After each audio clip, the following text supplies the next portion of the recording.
Well, cheers and happy spring. It's been a very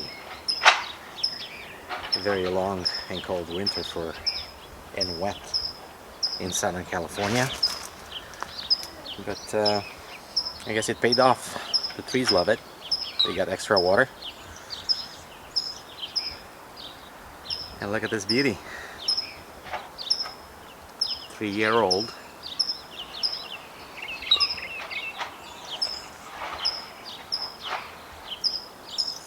Can you guess what it is? It's a red baron peach. Loving life. Full of bees. It's early morning, so you don't have the best sun, but that's fine. Just wanted to get this going. Give you a quick update.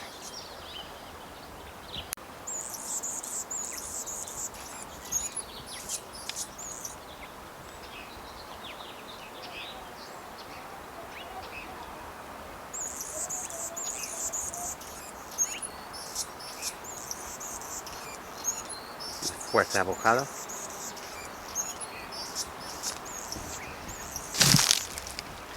Look at the action. Absolutely loaded with flowers. And growing a little bit sideways, but that's kind of the avocado deal.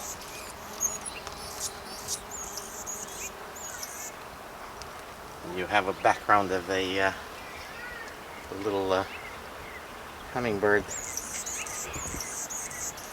You can hear it. I'm gonna show you. It's sitting right at the top of this guava tree, singing.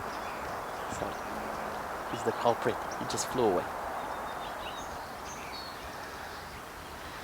You can see the new growth, and you can see a bunch of flowers. Finally, it looks like a real normal avocado. It's a beauty.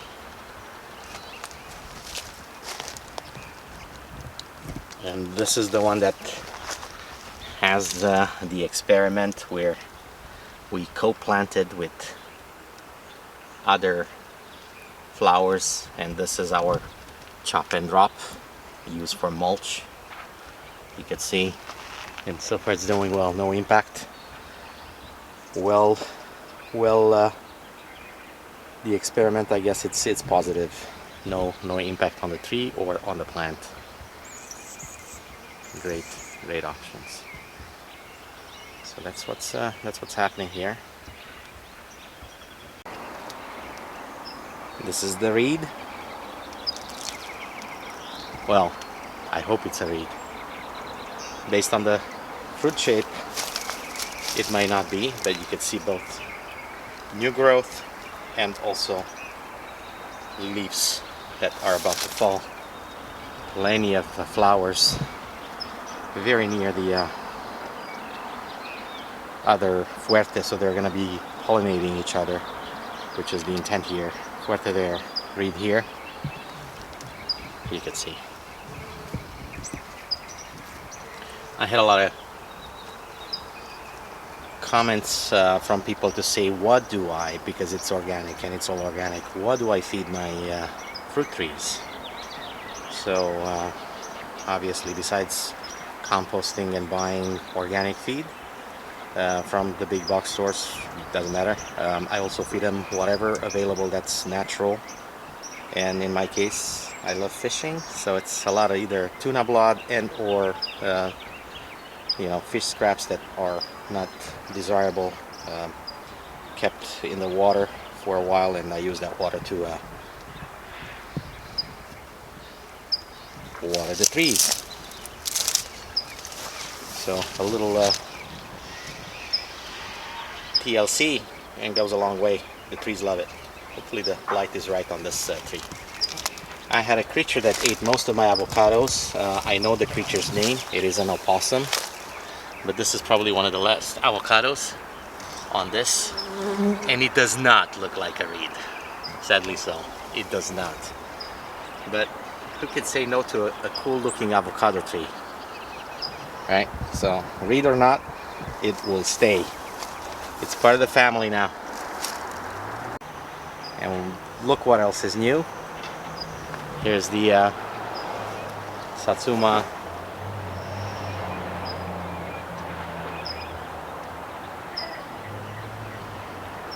plum. And the first time in a long time I see the California plum. That's the one that has the most flowers, because they're pollinating each other. They're pollinators, and hopefully this, now the California variety will do the, it's called the Santa Rosa, will now produce. It's been about 4 years in the ground, and I was not really impressed with the crop. So it's about 4 years old. This is the first year I'm not really touching it. I trimmed it last year and the previous years. Now I'm gonna let it grow. They're sitting fairly close to each other. Again, co-pollinators, and they are pollinating, but the Satsuma produce every year, and to a degree that you could see some of the branches are actually, they look like they're wilting because they just had huge crops.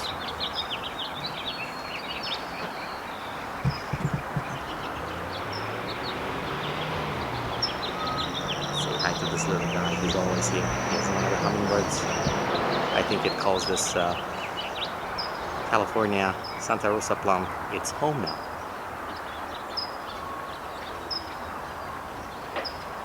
So there you go. A lot of activity this morning.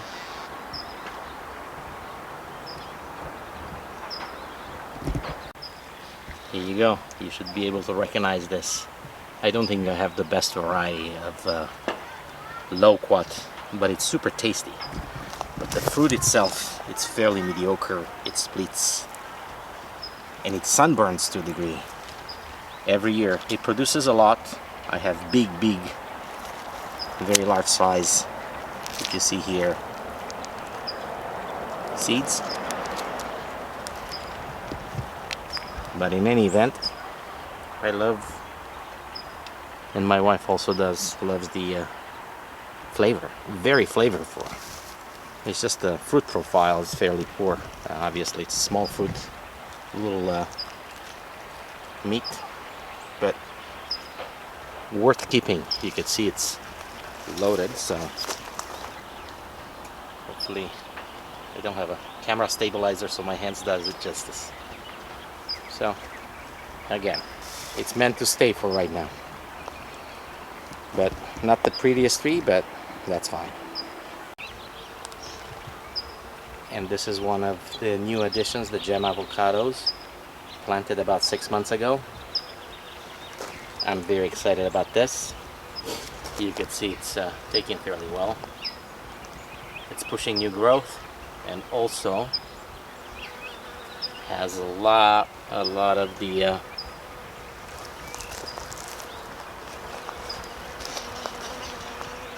flowers. So tiny, but hopefully soon will show us what its potential is. There you go, you can see the tag. It's a gem. Literally, I love this tiny little guy. Gave it great soil, shedding some leaves right now, which is fine. Looking forward to seeing what it can do. Also, one of the last spots in the garden, really close to our neighbor's yard here, at the intersection of multiple yards. This is the last avocados that I planted. It's been in ground for, about maybe less than, again, few months. Look at this.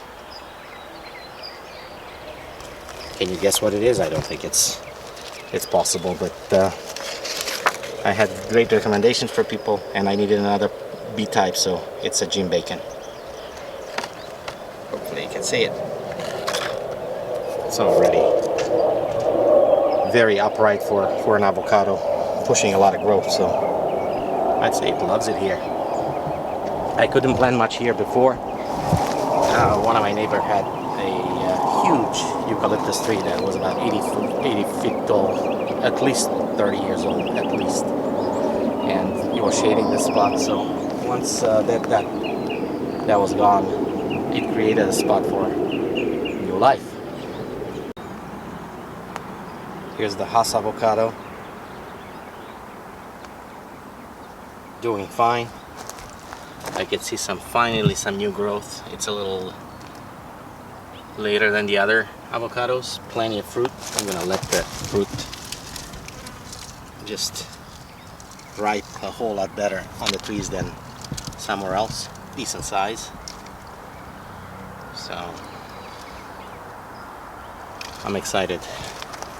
I'm not excited about the shape of the tree. It's all over the place in typical avocado fashion. It doesn't have a leading trunk, so it's got sideways action, whatever, but hey, it's a small price to pay to really live the California dream right there. So more to come. I'll do a taste test on this later on. And talk about gorgeous and good looking trees that are now in full action because it's spring. It's the fig. This is the Osborne fig. Lots of activities, pushing a lot of new leaves, new growth. You see, very nice. It's a beautiful tree, very easy to maintain. Impressive for that matter. Recommend it, highly recommend it. And another beautiful tree, and absolutely underrated. This is a mulberry. This is the dwarf ever-bearing mulberry, which does bear at least 2 crops a year. This has been just an absolute surprise. I don't know if the camera can properly pick up because they haven't turned color yet. They should turn red. You can see a few of them here. Might need some more contrast. But wow, this is gonna be again absolutely full. So highly recommended. Get yourself one. This is maybe 3 years old, maybe more, somewhere in there. 3.5 years old. It's about 8 foot tall, 6 foot wide, maybe more. And it produced since year 1. I trimmed it, so I kept it short. That's the intent here. So just lovely fruit and great potential. And too bad smell-o-vision wasn't invented, because this will be an absolute delight. Just look at this. This is the Washington Navel Orange. It's I wouldn't say alternate bearing, but you know, maybe a weaker crop one year and the stronger one next year. Well, based on what I see here, next year is going to be absolutely insane.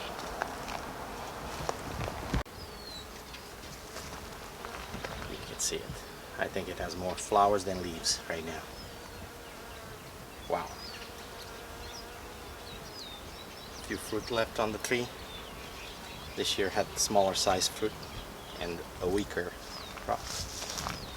But then there's always next year, and based on what I see, it's gonna be just wow. Actually, a few of them at the bottom have a little bit of a better size, but still nothing compared to last year's crops. There you go. I hope you could see, and the camera does it justice. And this is the last of the surprises, is the Suriname cherry. And actually it has some flowers, so hopefully this year we're gonna taste some fruit. It's tiny, but hey, plenty of possibilities. It's been a cold winter, so the sky is just gotten beaten up by cold, wet. I don't mind the wet, but the cold took a turn on it. Still doing fine.